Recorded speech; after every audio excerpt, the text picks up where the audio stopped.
J'ai chassé en vain les trésors de ce monde, l'âme vide, le cœur brisé.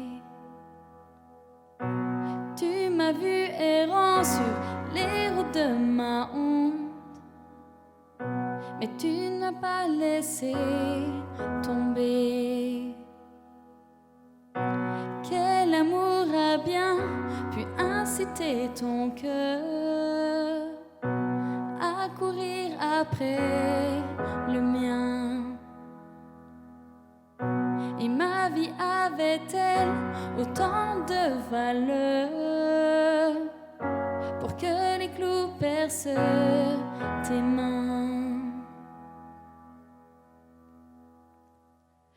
Tu m'aimes malgré mes circonstances et mes offenses. Tu m'aimes au prix de ta vie et sans répit. Tu m'aimes. Tu t'es offert, bras grands ouverts. Oh mon Dieu, tu m'aimes.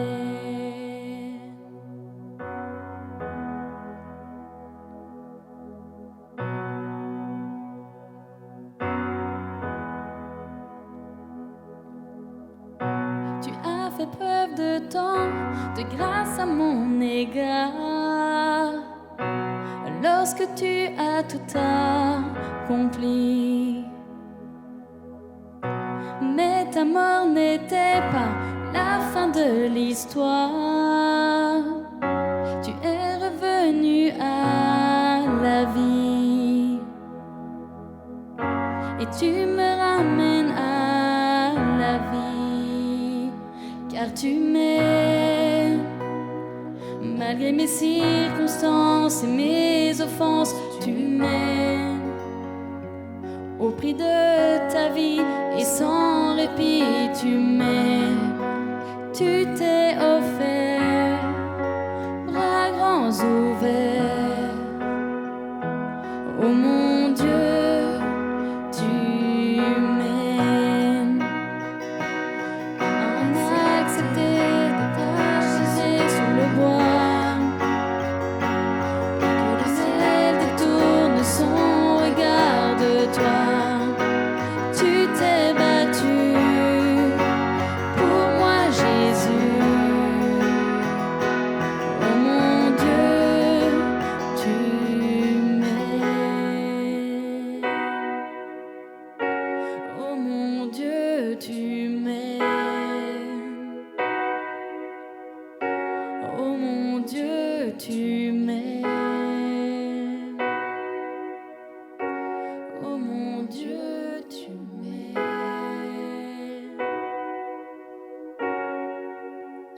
Ni la mort, ni la vie, le présent ou l'avenir ne peut dérober ton cœur de l'amour de mon Sauveur. Dans les hauts, dans les bas, je le sais et je le crois, rien ne pourra m'éloigner de toi. Ni la mort, ni la vie, le présent ou l'avenir ne peut dérober mon cœur de l'amour de mon Sauveur. Dans les hauts, dans les bas, je le sais et je le crois, rien ne pourra m'éloigner de toi. Ni la mort, ni la vie, le présent ou l'avenir ne peut dérober mon cœur de l'amour de mon Sauveur. Dans les hauts, dans les bas, je le sais et je le crois, rien ne pourra m'éloigner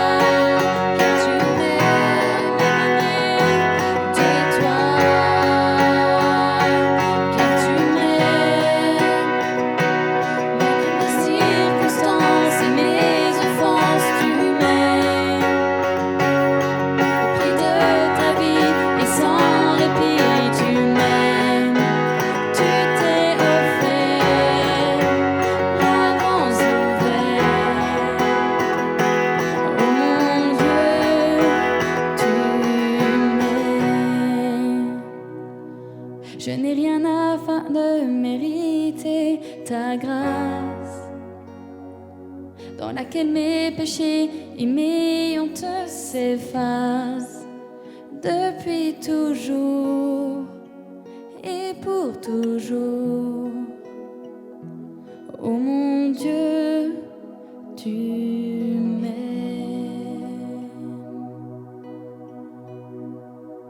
Oui, tu m'aimes. Oui, tu m'aimes.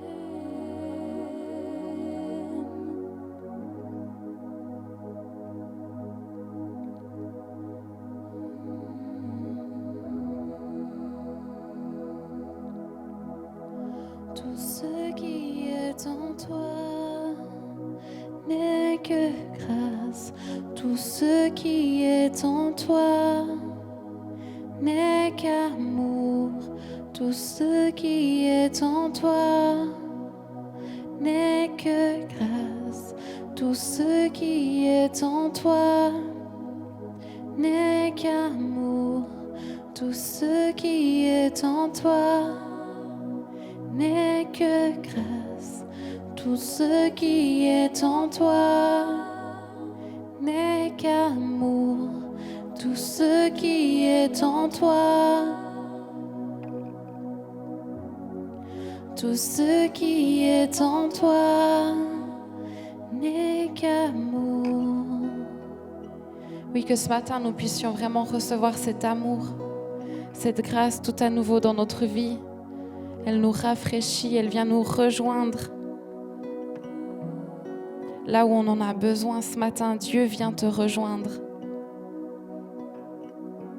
Laisse-toi vraiment toucher par cette grâce, par cet amour qui veut te toucher d'une manière toute particulière ce matin. Tout ce qui est en toi n'est qu'amour. Tout ce qui est en toi n'est que grâce. Tout ce qui est en toi n'est qu'amour.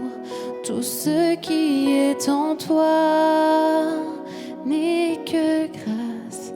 Tout ce qui est en toi n'est qu'amour. Oui, tu m'aimes, car tu m'aimes. Malgré mes circonstances et mes offenses, tu m'aimes.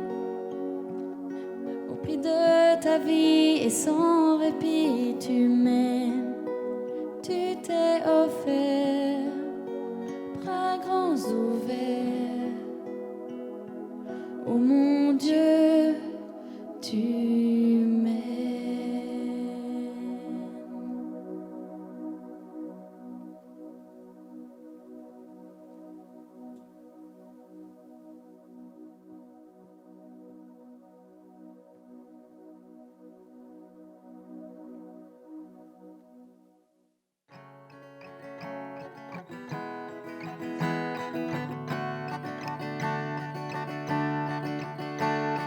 Laissons-nous encore toucher par cet amour si bouleversant, si abondant. Vaillant est l'amour de notre Dieu.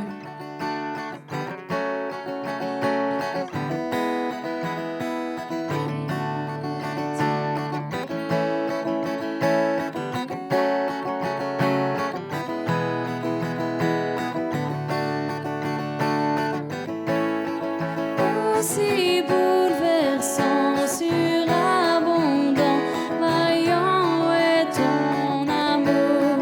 Il me poursuit, se bat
Tu viens briser les forteresses et détruire tous les mensonges pour me retrouver. Tu viens éclairer les ténèbres, tu franchis les montagnes pour me retrouver. Tu viens briser les forteresses et détruire tous les mensonges pour me retrouver. Oui, tu viens, Seigneur. Tu viens éclairer les ténèbres, tu franchis les montagnes pour me retrouver. Tu viens briser les forteresses et détruire tous les mensonges pour me retrouver. Tu viens éclairer les ténèbres, tu franchis les montagnes pour me retrouver. Tu viens briser les forteresses et détruire tous les mensonges pour me retrouver. Aussi bouleversant, surabondant, vaillant est ton amour. Il me poursuit, se bat pour me trouver. Laisse les 99, je ne peux le gagner ni le mériter. Et tu donnes ta vie pour moi. Aussi bouleversant, surabondant, vaillant est ton amour.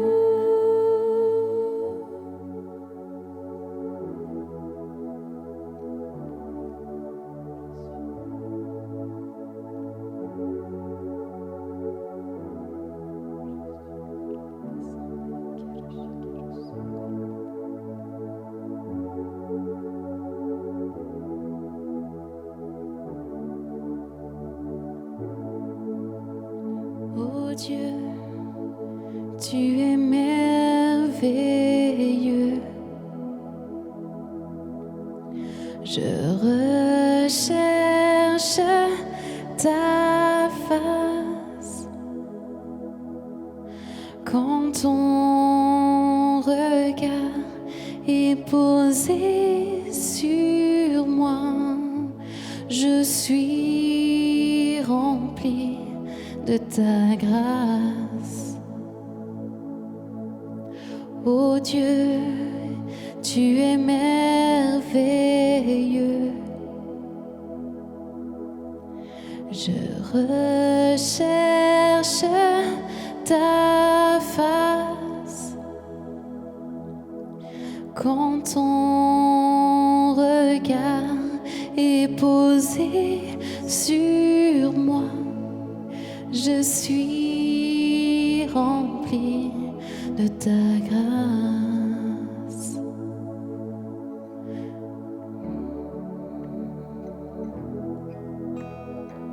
Oh, chantons, oh Dieu, tu es merveilleux.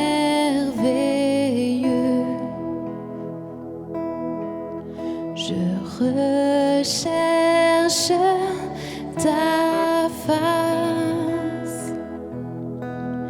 Quand ton regard est posé sur moi, je suis rempli de ta grâce. Encore une fois, oh Dieu, tu es merveilleux.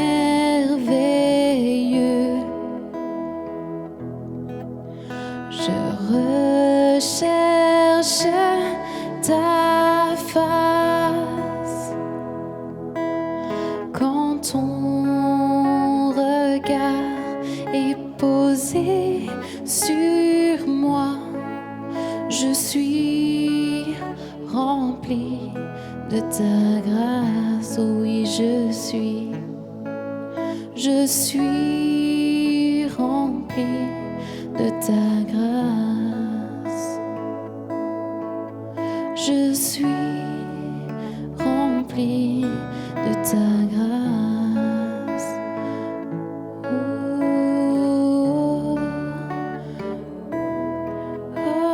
oh, quel Dieu merveilleux, quel Dieu merveilleux. Il vient nous retrouver.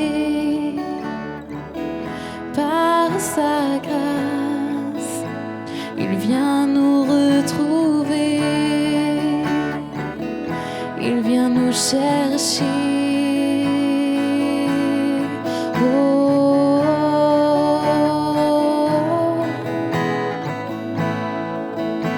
Quel Dieu merveilleux nous avons.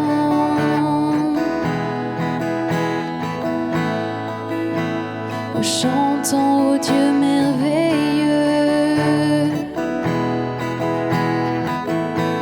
Et chantons notre Dieu est merveilleux. Et tu es merveilleux, oui tu es merveilleux. Oui tu es merveilleux, oui tu es merveilleux.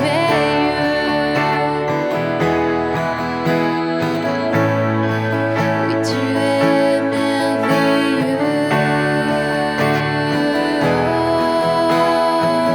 Chantons Dieu. Oh Dieu, tu es merveilleux.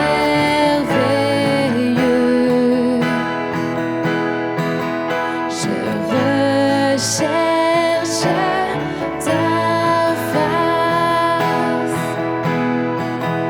Quand ton regard est posé sur moi, je suis rempli de ta grâce. Je suis rempli de ta grâce.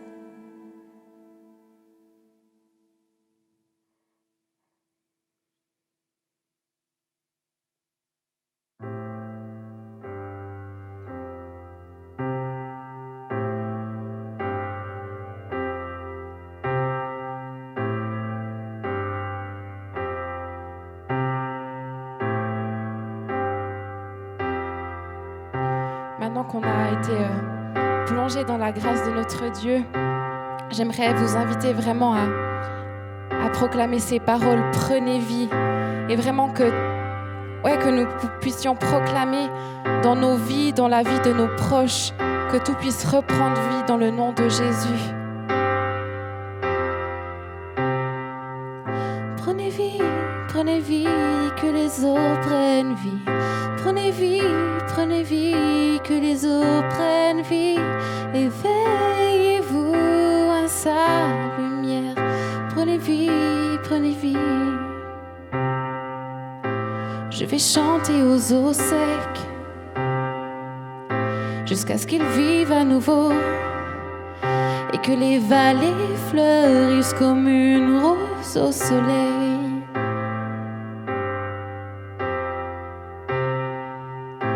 Écoutez attentivement, il y a un changement dans l'air. La terre est aride, mais enfin la pluie arrive. Donc je chanterai encore. Prenez vie, que les eaux prennent vie. Prenez vie, que les eaux prennent vie. Éveillez-vous à sa lumière. Prenez vie. Est-ce que tu attends qu'il te parle? Ou est-ce lui qui t'attend?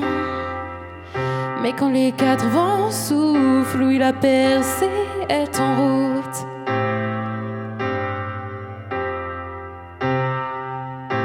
Donc sois prêt car il agira. Et qui sait ce qu'il fera? Oui, la percée est en route. Donc nous chantons encore. Prenez vie, que les eaux prennent vie. Prenez vie, que les eaux prennent vie. Éveillez-vous à sa lumière. Prenez vie. Lève-toi, mon âme. Debout, lève-toi.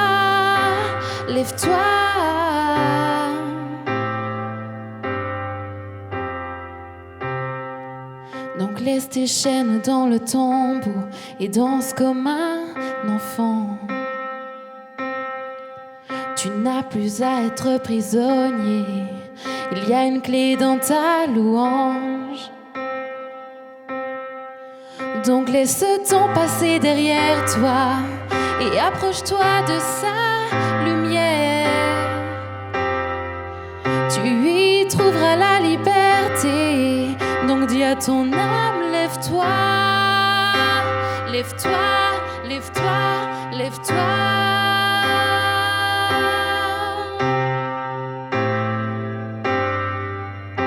Je chanterai encore, oui, prenez vie, que les eaux prennent vie. Prenez vie, que les eaux prennent vie. Éveillez-vous à sa lumière. Prenez vie, prenez vie. Prenez vie, prenez vie. Oui, prenez vie. Oh, prenez vie. Prenez vie. Prenez vie.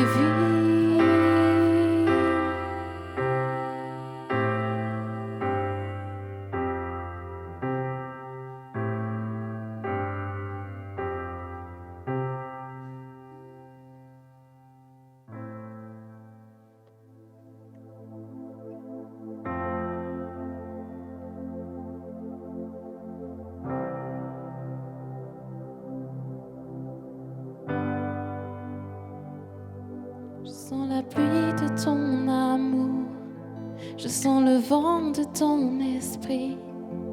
Fais-moi vivre au rythme des battements de ton cœur.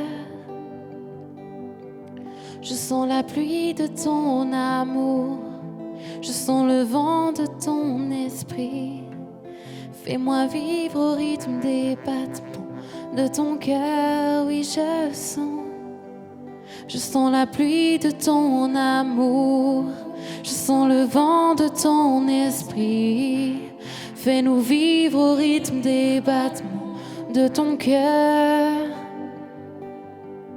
Je sens la pluie de ton amour, je sens le vent de ton esprit. Fais-nous vivre au rythme des battements de ton cœur. Fais pleuvoir, fais pleuvoir. Ouvre les écluses des cieux, fais pleuvoir, fais pleuvoir. Ouvre les écluses des cieux, fais pleuvoir, fais pleuvoir. Ouvre les écluses des cieux, oui, fais pleuvoir, fais pleuvoir. Ouvre les écluses des cieux, fais pleuvoir, fais pleuvoir. Ouvre les écluses des cieux, fais pleuvoir, fais pleuvoir. Ouvre les écluses des cieux.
fais pleuvoir.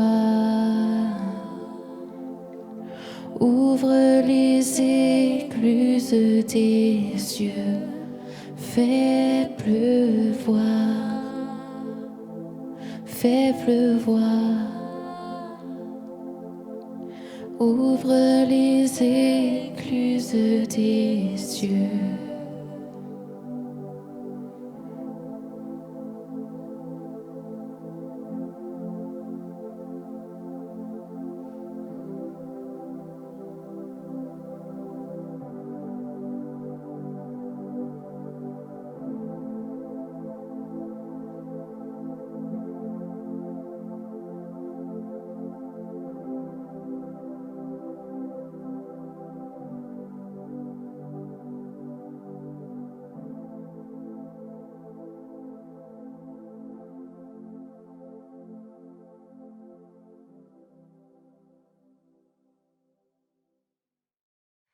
Pour ne pas changer les habitudes d'une église en mouvement, vous avez toujours les 3 façons de donner traditionnelles. Le premier, par Twint, via le QR code qui va s'afficher à l'écran.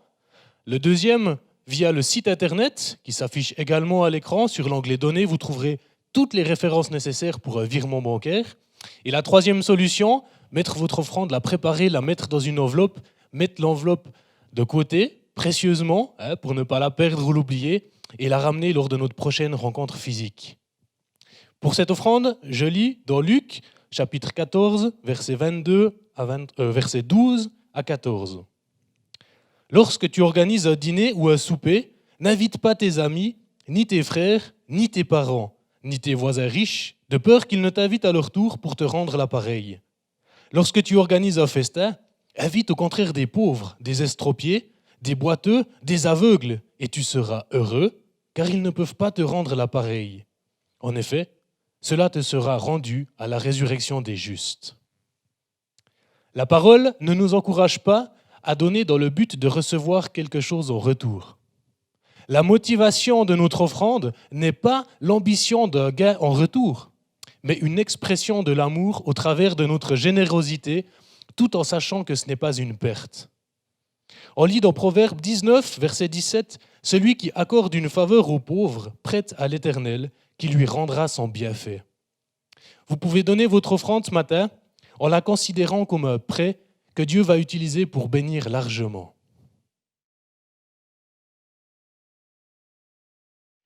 Dimanche 26 avril, soyez connectés.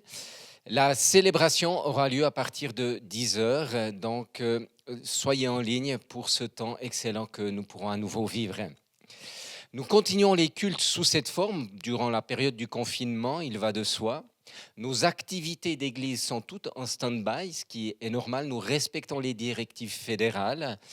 Si vous avez besoin de prière ou autre, vous pouvez téléphoner à Odile ou moi-même. Bien sûr, nous nous tenons à disposition, mais tout cela se passe par téléphone ou par WhatsApp. Dans le lien ci-dessous, vous pouvez avoir la vidéo de Corinne Wote pour les enfants. Donc profitez de cet enseignement qu'elle apporte aux enfants. Maintenant, nous allons accueillir Odile. Je vous demande de vous lever dans votre salon, si vous êtes dans votre salon, de l'applaudir très fort, de lui faire une ovation. Elle va nous apporter une prédication excellente et on se réjouit de ce que l'Esprit va parler à nos cœurs durant ce temps. Philippiens 4, versets 4 à 6. Réjouissez-vous toujours dans le Seigneur. Je le répète, réjouissez-vous. Que vos douceurs soient connues de tous les hommes. Le Seigneur est proche. Ne vous inquiétez de rien. Mais en toute chose, faites connaître vos besoins à Dieu par des prières et des supplications dans une attitude de reconnaissance. Aujourd'hui, on va parler le fait de cultiver la présence de Dieu. Nous savons qu'en Dieu se trouve toute chose. Et ces choses qui se trouvent en Dieu, c'est notre héritage. Alors qu'on puisse le saisir ce matin. J'ai réalisé que normalement, les hommes, pour se rappeler de leur date de mariage, ils ont un moyen, un aide-mémoire, c'est de regarder leur alliance et de regarder à l'intérieur parce que normalement, ils ont la date inscrite dedans. Mais si vous voulez savoir, Micha, lui, ne peut pas faire parce qu'on n'a pas nos dates inscrites dans nos alliances. Parce que, en fait, ce qui nous est arrivé, c'est avant notre mariage, on est allé faire nos alliances. 6 mois avant à peu près.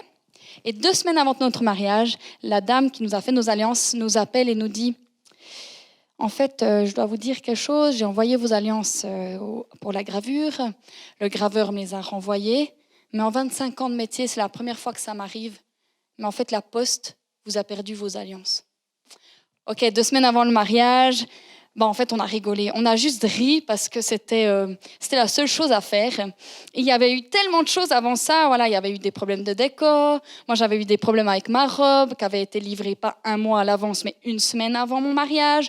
J'avais eu des problèmes de cheveux. Ma coiffeuse m'avait raté 2 mois avant mon mariage. Donc, j'avais les cheveux jaunes, poussins, orange. Bref, je me promenais avec un bonnet. Il y avait eu tellement de choses qu'au final, nous, on a juste rigolé de cette situation.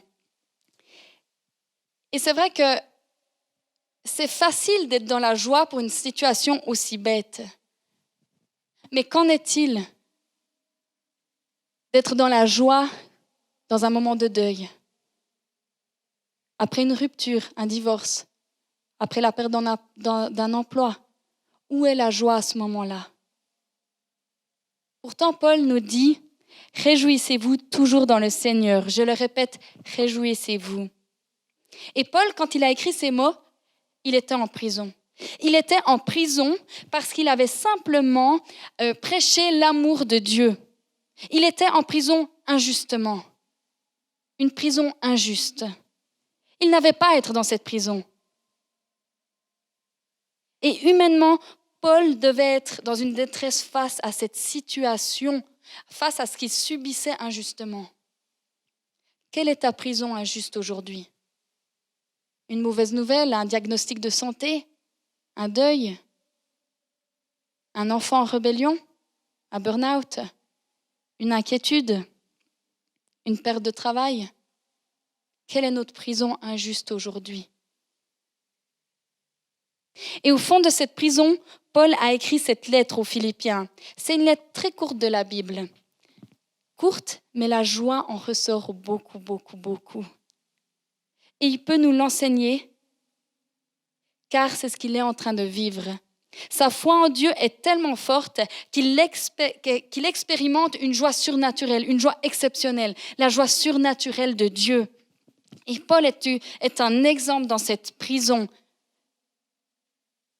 parce qu'il est en prison à cause de sa foi, il est dans une prison injuste, mais il n'a pas été en colère contre Dieu ou contre les autres. Il ne s'est pas découragé, il n'est pas allé se réfugier dans des fausses joies, 3 McDo, 4 bouteilles de vin et aller faire du shopping avec la carte de son conjoint. Ce n'est pas ce qu'il a fait. Et parfois, les événements sont tels que c'est comme si on n'arrive pas à nous accrocher à une certaine joie. Et ce qui arrive, c'est qu'on va se réfugier dans tout ce qui n'est pas Dieu. Paul, lui, s'est réfugié vers son Sauveur. Il a couru vers le cœur de Dieu. Il est allé dans la présence de Dieu et c'est là qu'il a vécu la joie au-delà de ses circonstances. Et c'est ce que Dieu nous appelle à vivre, la joie au-delà de nos circonstances. Mais comment se réjouir quand tout autour de moi se déchaîne? Comment se réjouir au-delà de mes prisons injustes? La réponse, elle est simplement dans le verset 4. « Réjouissez-vous toujours dans le Seigneur. » D'où mon premier point. Cultive sa présence, cultive sa joie. La joie profonde dépend de Christ. Elle est en lui. Et c'est dans sa présence que nous la trouvons, que nous sommes remplis de sa joie surnaturelle. Mais c'est aussi dans sa présence que nous la retrouvons si nous avons perdu cette joie. Et c'est dans sa présence que nous la gardons. Dans ta prison, Dieu veut te rencontrer. Va à sa rencontre. Sois rempli de sa joie surnaturelle.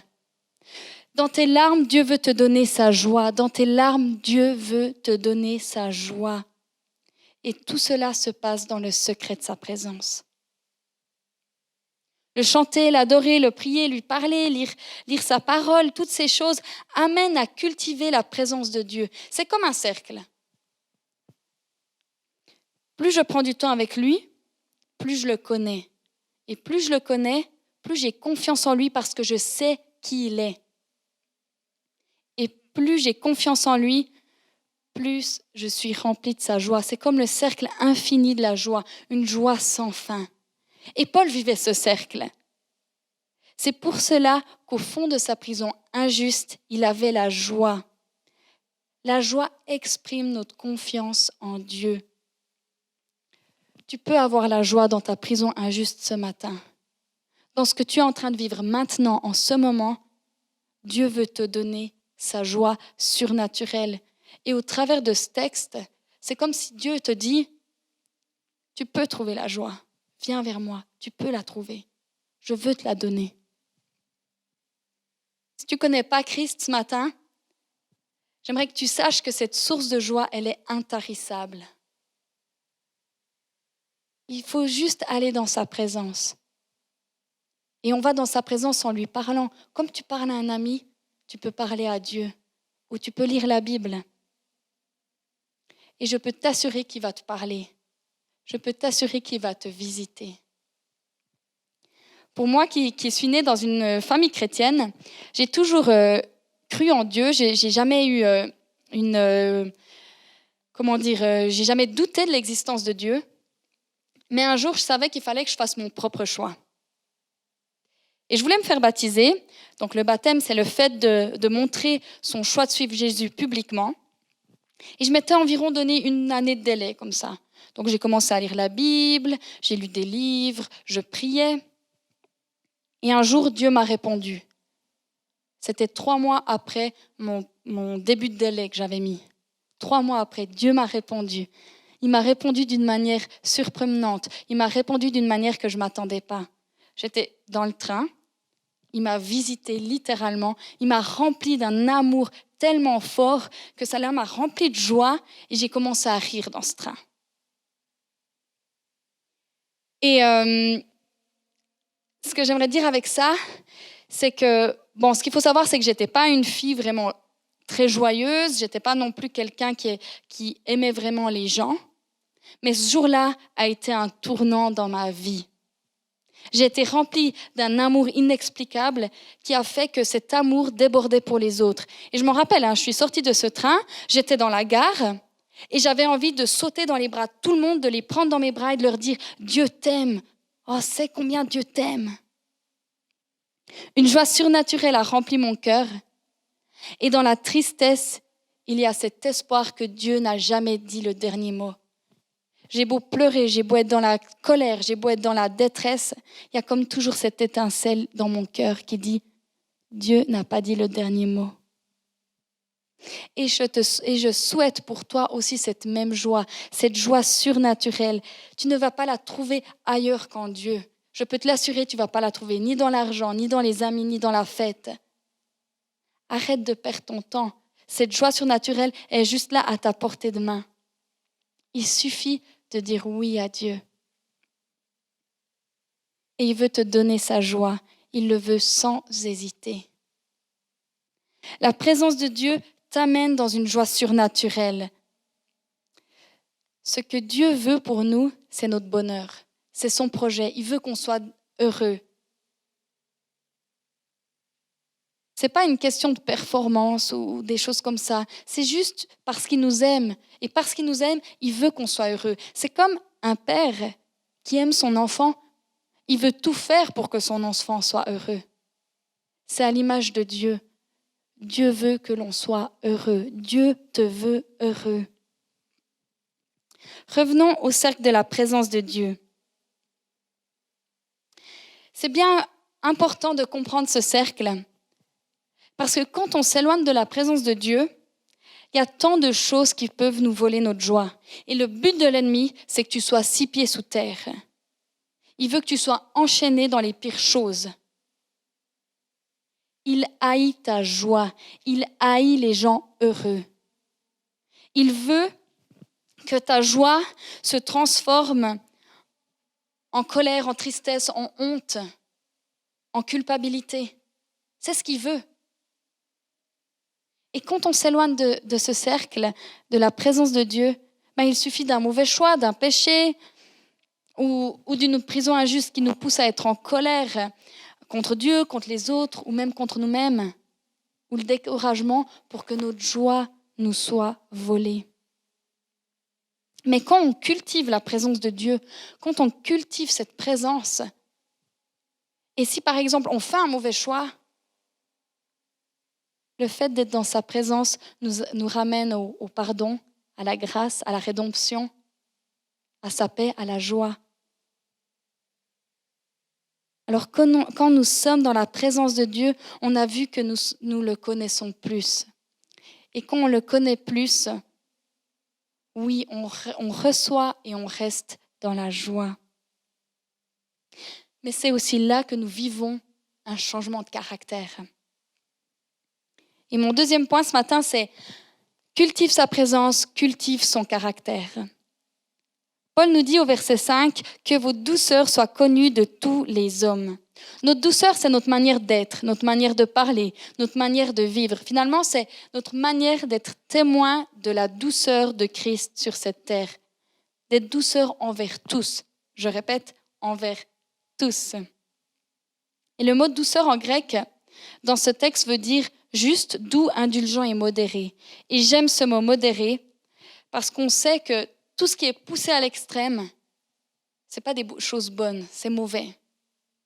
Et le surspiritualisme devient le contraire de douceur. Cela nous pousse au jugement de l'autre. On en perd l'amour pour l'autre. On en devient religieux, prétentieux et supérieur. Et le problème avec les gens qui sont prétentieux, c'est que souvent ils ne le savent pas, parce que l'orgueil nous rend aveugles. Mais l'humilité nous donne la vue. Et dans la Bible, les pharisiens étaient des religieux. Ils n'étaient pas animés de joie ou de douceur, mais ils étaient animés de jugement. Est-ce que vous avez déjà pu voir un miracle dans votre vie? Moi, j'en ai déjà vu plusieurs. Et à chaque fois, c'est le même effet. C'est la joie de voir Dieu agir par sa puissance. Ça nous donne une joie juste exceptionnelle. Les pharisiens, eux, ils en ont vu des miracles. Mais ils étaient animés par du jugement, comme je l'ai dit, par du mépris et de la jalousie. Et d'ailleurs, il y a cette histoire dans la Bible avec cet homme qui avait une main paralysée et Jésus le guérit le jour du sabbat.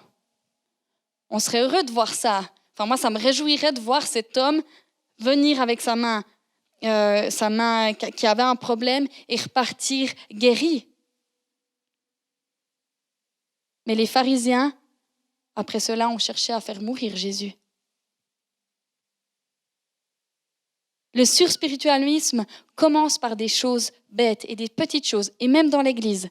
On vient à un temps de louange vraiment génial. Dieu agit, des cœurs sont transformés, des vies sont changées, mais on va viser la jeune fille avec le pantalon à trous, ou on va viser ce qui est un peu bizarre, ou ce qui sort de mon habitude.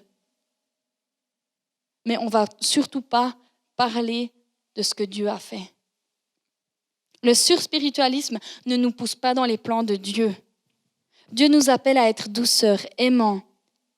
Et ce n'est pas le fait d'être en accord avec tout et avec tout le monde, ce n'est pas ça. Mais c'est le fait d'être dans la réjouissance, d'être dans la joie pour les autres. Et je ne parle pas non plus d'une espèce de douceur hypocrite. Ma vie est géniale, je vais toujours bien. Salut, ça va? En fait, j'en ai rien à faire de ce que tu me dis. Je ne parle pas de ça. La douceur hypocrite, c'est le contraire de qui est Jésus. Et le thème du mois passé était tout en rapport avec Jésus. Notre caractère est en rapport avec Jésus. Jésus lui-même incarne la douceur sincère parce qu'il représentait le Père sur la terre. Lisons Hébreux 1. Après avoir autrefois à plusieurs reprises et de plusieurs manières parlé à nos pères par les prophètes, Dieu, dans ces derniers temps, nous a parlé par le Fils qu'il a établi héritier de toutes choses, par laquelle il a aussi créé le monde, et qui, attention très important, étant le reflet de sa gloire et l'empreinte de sa personne. L'empreinte de sa personne. Et je reviens avec du grec, mais ce mot empreinte en grec est caractère. Et caractère, c'est le même mot en français, caractère. Donc empreinte et caractère, c'est le même mot. Jésus était douceur. Jésus était le caractère du Père sur la terre. Et quand nous recevons Jésus dans nos vies, nous recevons le caractère de Dieu en nous. Il est en nous, il est en toi.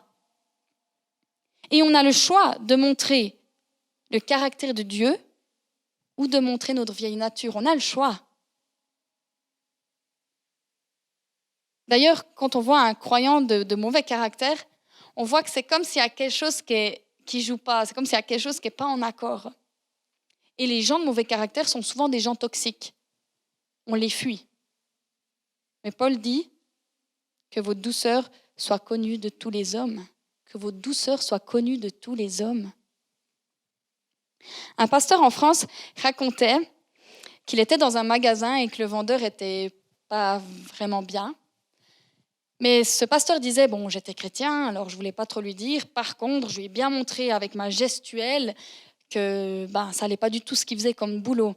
Alors il lui a fait des regards noirs, il lui a fait des trucs qu'on peut imaginer.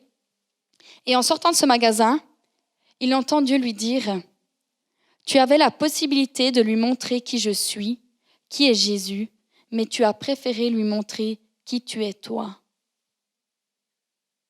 Par nos caractères, nous avons la possibilité de montrer qui nous sommes, qui nous étions ou qui est Jésus. Jésus a révélé le Père sur la terre. À nous de révéler le Père sur la terre. En toi, il y a la nature de Dieu, il y a l'empreinte, il y a son caractère. Et c'est à nous d'être l'empreinte de la personne de Dieu sur cette terre. Et pour ça, ça passe par le fait d'être transformé dans nos caractères, dans sa présence, dans la présence de Dieu. Et mon dernier point ce matin est cultive sa présence, reçoit sa paix. Toujours dans le même texte, au verset 6, « Ne vous inquiétez de rien, mais en toute chose, faites connaître vos besoins à Dieu par des prières et des supplications dans une attitude de reconnaissance. » Ne vous inquiétez de rien. Ce n'est pas vraiment possible de s'inquiéter de rien. Chaque jour, on a des tas de raisons pour s'inquiéter. Mais la racine du fait de s'inquiéter, c'est l'anxiété, être troublé, avoir mal et pousser à l'extrême, c'est comme être brisé à l'intérieur. Et c'est des choses que nous vivons, c'est des choses que nous allons vivre encore et encore, ça fait partie de la vie. Mais ce que Paul veut dire, c'est de changer l'inquiétude en prière. Tu arrives dans l'inquiétude, arrête-toi et prends du temps, prie. Dieu se soucie de toi, Dieu se soucie de tes inquiétudes, Dieu se soucie de tes prisons injustes. Ose aller vers lui. Rien n'est trop bête. Rien n'est trop insignifiant pour Dieu. Il attend juste que tu viennes vers lui avec ce qui te charge. Et on en revient toujours à la présence de Dieu. C'est là que nous déposons nos inquiétudes. C'est là qu'il nous donne sa paix. Il y a ce dessin d'Alain Anderset avec ce petit bonhomme qui monte vers la croix, qui prie. Qui en priant dépose son sac où c'est écrit souci, mais finalement on pourrait mettre inquiétude, on pourrait mettre prison injuste, tout ce que vous voulez. Et quand il dit amen, hop, il repart avec son sac, il le reprend avec. Et c'est tellement nous. Comme si on pouvait s'occuper mieux de nous-mêmes que Dieu pourrait le faire. Mais on parle du Dieu de la création. On parle du Dieu qui a créé tout l'univers. Celui qui donne même à manger aux petits oiseaux. Et je rappelle aussi que Paul était en prison injustement lors de cet écrit. Quand il a écrit ce texte, ne vous inquiétez de rien. Ta prison est peut-être une source d'inquiétude pour toi aujourd'hui. Et comme avec la joie, la paix est à ta portée de main. Va dans sa présence, allons dans sa présence. En toute chose, faites connaître vos besoins à Dieu. C'est vrai que Dieu connaît toutes choses, c'est vrai. Mais Paul dit, en toute chose, faites connaître vos besoins à Dieu par des prières et des supplications. Et c'est important, parce que le fait de déjà ouvrir la bouche, c'est ce qui engendre déjà le miracle. Osons aller vers Dieu, osons lui demander, osons le prier avec les cris de nos cœurs, avec ces inquiétudes qui nous prennent. Osons aller vers Dieu. Par des prières et des supplications. Paul parle de quelque chose de bien plus intense qu'une petite prière. Mais c'est le cri de tout ce qui nous fait mal à l'intérieur. Tout ce qui est brisé en nous, c'est ce cri-là. C'est ces supplications. Mais toujours, toujours, toujours dans une attitude de reconnaissance. C'est pas juste un merci mécanique là pour que Dieu réponde à ma prière quand j'ai envie, avec ce que j'ai envie, c'est pas ça. Je rappelle juste que Paul a demandé 3 fois à Dieu de lui enlever l'écharpe dans sa chair. Dieu lui a répondu, ma grâce te suffit. Paul n'est pas pourtant parti fâché avec Dieu.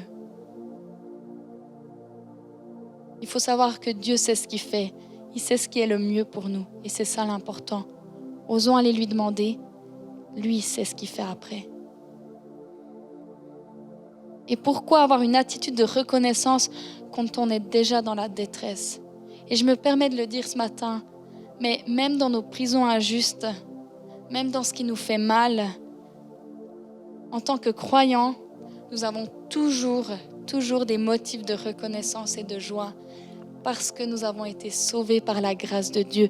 Et ça, c'est la plus grande des joies. Et dans ce que nous vivons, cela est ancré dans nous, cette joie d'être sauvés par la grâce de Dieu. Paul, dans sa prison injuste, nous enseigne à cultiver la présence de Dieu. Cultiver sa présence, recevoir sa joie, cultiver sa présence pour être transformé dans nos caractères, cultiver sa présence, recevoir sa paix. Le centre de tout, c'est la présence de Dieu. Dieu te veut heureux. Dieu te veut heureux ce matin. Juste parce qu'il t'aime. Ce n'est pas une question de performance ou quoi que ce soit. Juste parce qu'il t'aime, il te veut heureux. Et cultiver la présence de Dieu engendre cette joie.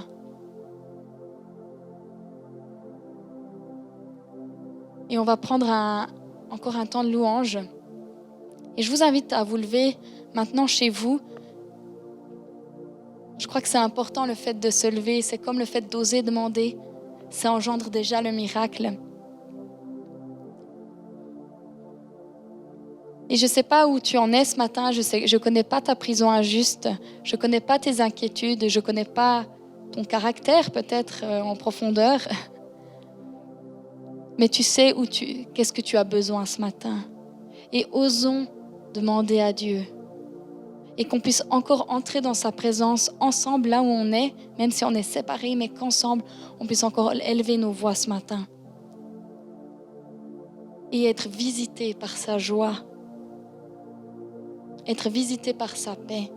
Et que s'il y a des choses dans notre caractère qui doivent être encore transformées, que Dieu puisse venir aussi nous parler, te parler, me parler.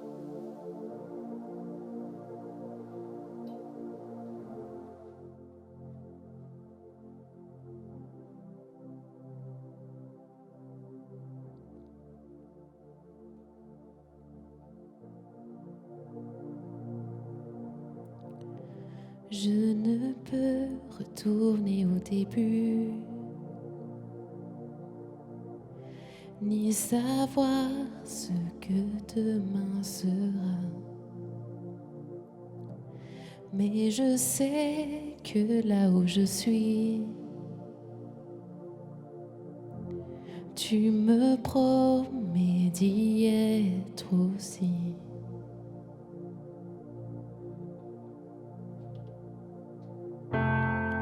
Je ne suis rien quand tu n'es pas là.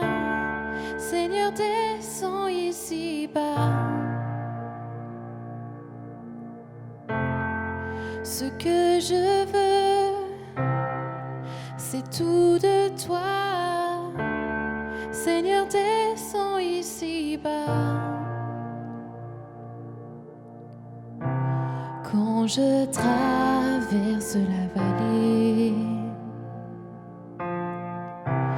ton amour efface toutes mes peurs. Comme le soleil chassant les ténèbres, dans mes faiblesses, ta gloire apparaît.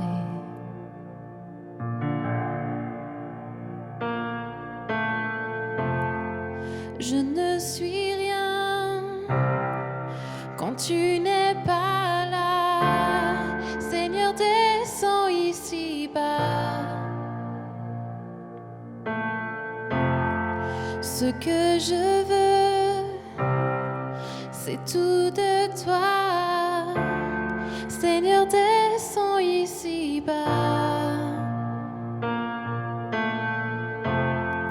Je ne suis rien quand tu n'es pas là. Seigneur, descends ici-bas. Ce que je veux, c'est tout de toi. Seigneur, descends ici-bas.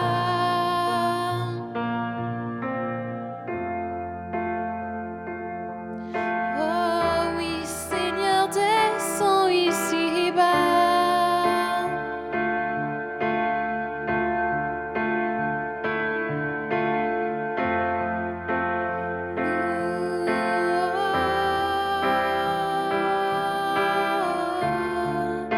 Oh, j'ai besoin de toi. Descends ici-bas.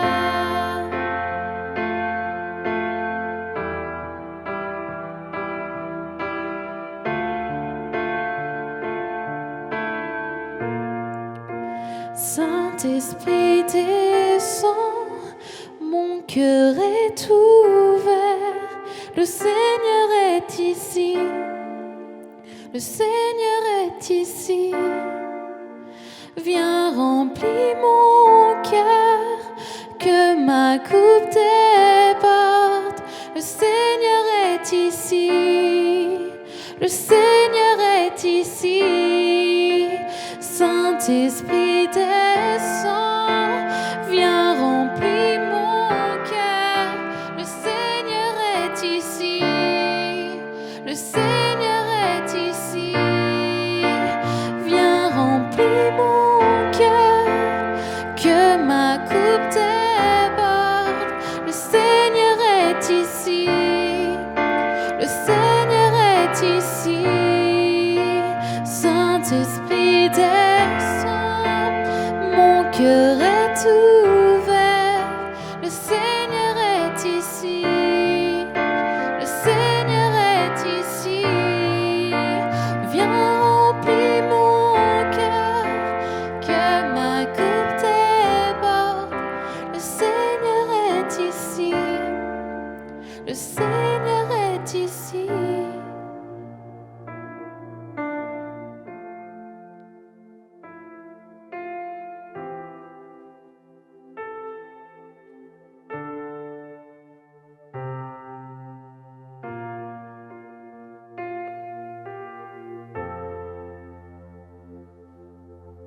Saint-Esprit, descends. Mon cœur est ouvert, veut déborder de toi. Le Seigneur est ici, le Seigneur est chez toi en ce moment. Il est avec toi et peut-être quand Lydie va reprendre ses paroles, je vous invite encore peut-être à juste lever vos mains où vous êtes et à l'accueillir. Il y a peut-être comme un besoin de nouveau départ. Et aujourd'hui, c'est le temps. C'est un nouveau départ.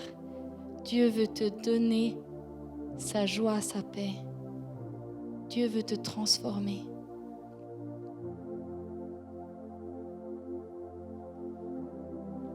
Le Seigneur est ici, le Seigneur est ici. Viens remplir mon cœur, que ma coupe déborde. Le Seigneur est ici, le Seigneur est ici. Saint-Esprit descend, mon cœur est ouvert, le Seigneur est ici. Le Seigneur est ici. Viens remplir mon cœur, que ma coupe déborde. Le Seigneur est ici. Le Seigneur est ici. Saint-Esprit descend, mon cœur est ouvert. Le Seigneur est ici. Le Seigneur est ici. Viens remplir mon cœur, que ma coupe déborde. Le Seigneur est ici. Le Seigneur est ici.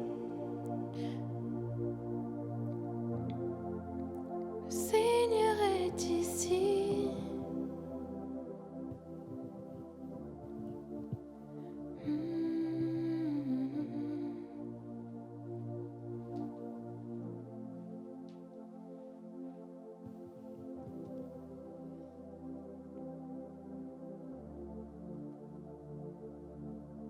L'apôtre Paul a fait une différence et a fait la différence alors qu'il était dans une prison injuste.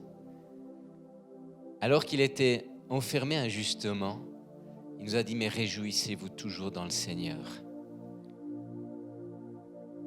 Et la différence que l'on fait en tant que chrétien, c'est pas quand tout va bien, quand tout se passe au mieux, on se dit « Mais je suis béni parce que tout va bien dans ma vie ». C'est une illusion de penser cela. Paul était béni par l'onction, par la présence de Dieu, par la capacité que Dieu avait déposée sur lui, par le potentiel que Dieu lui avait donné, par son impact.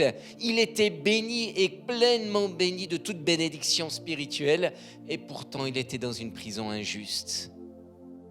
Tu fais la différence dans ta vie, dans ton voisinage, sur ta place de travail, quand tout va bien, mais aussi quand la prison injuste est là. Et si aujourd'hui, tu te trouves dans une prison injuste, alors approprie-toi la vision de Paul. Approprie-toi et réapproprie-toi la joie que Dieu te donne en cultivant sa présence. En cultivant sa présence, non pas pour te plaindre, mais juste pour recevoir, être inondé de sa joie. Une joie surnaturelle qui déborde, qui rayonne de toi et qui ne dépend pas des circonstances, mais qui dépend de l'onction de Dieu sur ta vie. Un chrétien rempli du Saint-Esprit, c'est un chrétien qui fait la différence dans les prisons injustes. Que cette semaine soit une semaine de joie, d'allégresse, non pas à cause des circonstances, mais à cause de sa présence. Réjouissez-vous, réjouis-toi toujours dans le Seigneur. Paul le dira, je le répète, réjouis-toi dans le Seigneur. Un bon dimanche à chacun, à chacune. Une excellente semaine. À très bientôt.